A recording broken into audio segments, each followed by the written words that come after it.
नमस्कार साथियों, मैं अनीश कुमार शुक्ल स्वागत करता हूं आप लोगों का एग्री थिंकर्स के लर्निंग प्लेटफॉर्म पर एक बार फिर से। दोस्तों, आज की वीडियो देखिए, वे सारे स्टूडेंट्स तो 2024 में बीएससी एग्रीकल्चर का एंट्रेंस एग्जाम देने वाले हैं किसी भी यूनिवर्सिटी से, उनके लिए ये वीडियो मोस्ट इंपॉर्टेंट होने वाली है। खासकर specially Gorakhpur university, Deendayal Upadhyay university Gorakhpur, उसके जो स्टूडेंट्स हैं उनके लिए वीडियो जो है वो ब्रह्मास्त्र का काम करने वाली है। ठीक है, क्योंकि आज की वीडियो में हम कुछ आपके सिलेबस को निचोड़ के कुछ ऐसे क्वेश्चन, देखिए आप में जो भी ब्राउचर में जो सिलेबस दिया है यूनिवर्सिटी ने, सारे सब्जेक्ट, चाहे आपके बायोलॉजी के दोनों सब्जेक्ट हो, बॉटनी जूलॉजी, एनिमल हस्बेंड्री हो, एग्रीकल्चर फिजिक्स हो, एग्रोनॉमी फर्स्ट हो, एग्रोनॉमी सेकेंड हो, एग्रीकल्चर इकोनॉमिक्स हो, सारे के सब्जेक्ट से हमने कुछ क्वेश्चन जो है वो निचोड़ के लाया हुआ है। ठीक है, तो वीडियो को आप लास्ट तक देखते रहेंगे। ठीक है, सारे क्वेश्चन को हम एक एक करके डिस्कस करेंगे। चलिए शुरू करते हैं आज की इस वीडियो को। ठीक है, तो दोस्तों यहाँ पे पहला क्वेश्चन आप देख सकते हैं, शिलाजीत किस फसल की उन्नतशील प्रजाति है। ठीक है, देखिए काफी मोस्ट इंपॉर्टेंट है, शिलाजीत पूछा जाता है। इसका उत्तर हो जाएगा सोयाबीन। ठीक है, सोयाबीन की प्रजाति है शिलाजीत। ठीक है, और जैसे और भी प्रजातियां हैं, जैसे आपका अंकुर, अलंकार, क्लार्क, ब्रेगली, ये सारी शिलाजीत की प्रजातियां हैं। दूसरा क्वेश्चन है, प्रोटीना किस फसल की उन्नतशील प्रजाति है, तो वो है आपका मक्का। मक्का की उन्नतशील प्रजाति है प्रोटीना।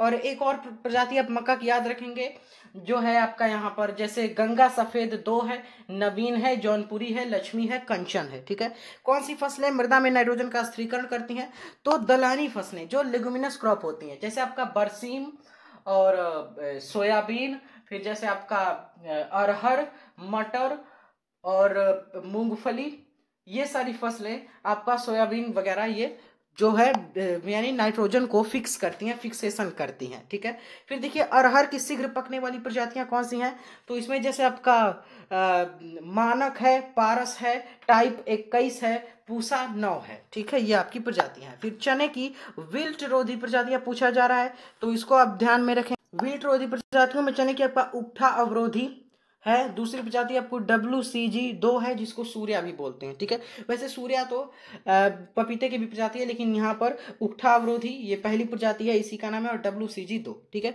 चलते हैं आगे, देखते हैं यहाँ पर क्वेश्चंस को। देखिए कहा जा रहा है, 1 हेक्टेयर सेंटीमीटर में कितने घन मीटर होते हैं। ठीक है, तो देखिए 1 हेक्टेयर सेंटीमीटर में आपके 100 घन मीटर होते हैं, ध्यान में रखेंगे। अगला क्वेश्चन है आपका यहाँ पर, वी नोच का प्रयोग किसके मापन के लिए किया जाता है, तो इसका मैं आपको आंसर बता दूं, जो वी नोच का प्रयोग है ये जल का प्रसराव ज्ञात करने के लिए किया जाता है। अगला क्वेश्चन है, सबसे अधिक सिंचाई दक्षता किस विधि से मिलती है, तो ये हो जाए आपका टपकदार सिंचाई यानी ड्रिप इरिगेशन। नेक्स्ट क्वेश्चन है, संपूर्ण अवशोषित जल का कितना भाग वाष्पोत्सर्जन से नष्ट हो जाता है, तो ये आपका हो जाएगा, देखिए 99% भाग जो है जल का वाष्पोत्सर्जन से, ट्रांसपरेशन से नष्ट हो जाता है। कहीं कहीं 95% भी मिलता है, तो इसको आप ध्यान में रखेंगे।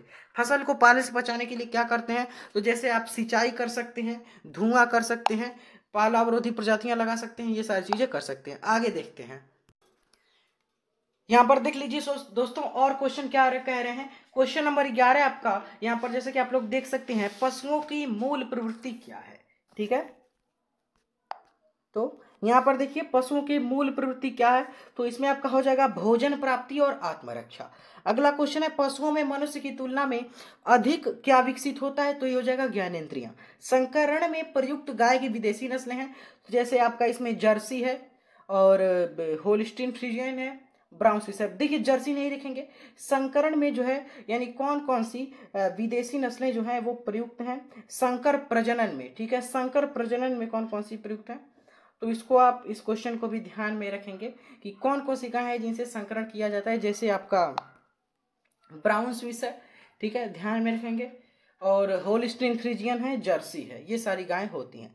फिर है, बीमारी पैदा करने वाले सूक्ष्म जीव कौन से होते हैं, जैसे आपका रोगाणु है, जीवाणु है, और विषाणु है, मेनली रोगाणु होते हैं। ठीक है, प्राणी अनुकूलन प्रक्रिया में शामिल महत्वपूर्ण कारक कौन से हैं, तो इसमें आपका आनुवंशिक और पर्यावरण, ये 2 प्रकार के कारक। ठीक है, आगे देखते हैं क्या दिया हुआ है। यहाँ पर देखिए कैसिटराइट अयस्क है पहला क्वेश्चन, इसका आंसर हो जाएगा टिन का। ठीक है, तापानुशीतन, ये छोटा उ होगा, तापानुशीतन इस्पात को क्या बनाता है, तो अघात वर्ग। ठीक है, और साबास हल का आकार कितना होता है, 15 सेंटीमीटर।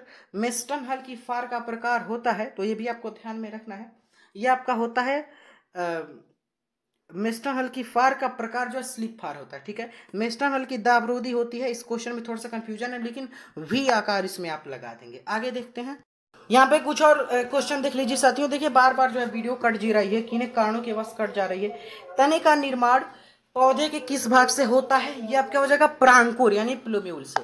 अगला क्वेश्चन है पादप कोशिका का सबसे बड़ा कोशिकांग, तो हो जाएगा लवक यानी प्लास्टिड। देखिए पादप कोशिका का पूछा जा रहा है, तो लवक या प्लास्टिड या क्लोरोप्लास्ट भी आपको लिखा मिल सकता है, यानी आपका हरित लवक। देखिए कवक लवक के अंदर ही आपके आते हैं हरित लवक, वर्णी लवक, अवर्णी लवक, ठीक है। अगर जंतु कोशिका में पूछा तब केंद्रक होगा यानी न्यूक्लियस। सूत्री विभाजन के अध्ययन के लिए सबसे अच्छा पदार्थ, तो ये हो जाएगा आपका जो प्याज होती है ना, प्याज की जो जड़ होती है उसका शीर्ष भाग, ठीक है।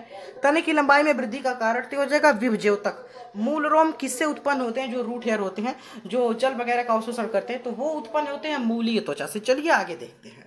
देखिए और क्वेश्चन यहाँ पर देखते हैं। ये देखिए कोशिका भित्ति किस कोशिका में अनुपस्थित होती है? तो ये हो जाएगा आपका जंतु कोशिका या प्राणी कोशिका, इसको बोलते हैं एनिमल सेल, ठीक है। ये हो जाएगा।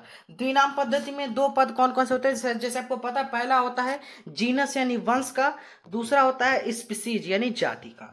अंतःकोशिकीय पाचन किस जीव में होता है? यानी इंटरसेलुलर डाइजेशन, तो ये आपका होता है अमीबा में, ठीक है।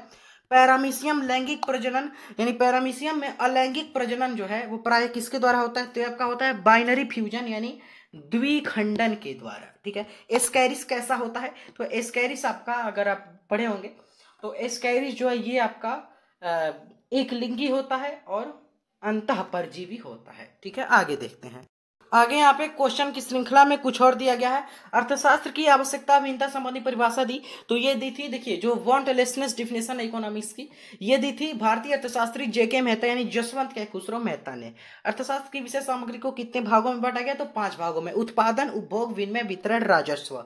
अर्थशास्त्र का विभाग कौन सा नहीं है? तो देखिए उत्पादन, उपभोग, विनिमय, वितरण, राजस्व, इसके अलावा जो भी आएगा वो नहीं है। जैसे कराधान कभी कभी आपका दिया जाता है उसमें पेपर में। वास्तविक विज्ञान किसका अध्ययन करता है? तो वास्तविक विज्ञान यानी पॉजिटिव साइंस, ये स्टडी करता है क्या है, व्हाट इज, उसका स्टडी करता है वास्तविक विज्ञान।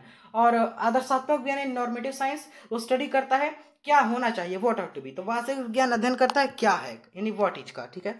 अर्थशास्त्र में उत्पादन का अर्थ है तो तुष्टि गुण में वृद्धि करना है, तुष्टि गुण का सृजन करना है। जैसे अर्थशास्त्र की परिभाषा या इकोनॉमिक्स की, production is the process that creates utility in goods, यानी उत्पादन एक ऐसी प्रक्रिया जो वस्तुओं में तुष्टि गुण का सृजन करती है। आगे देखिए कुछ और क्वेश्चन देखते हैं।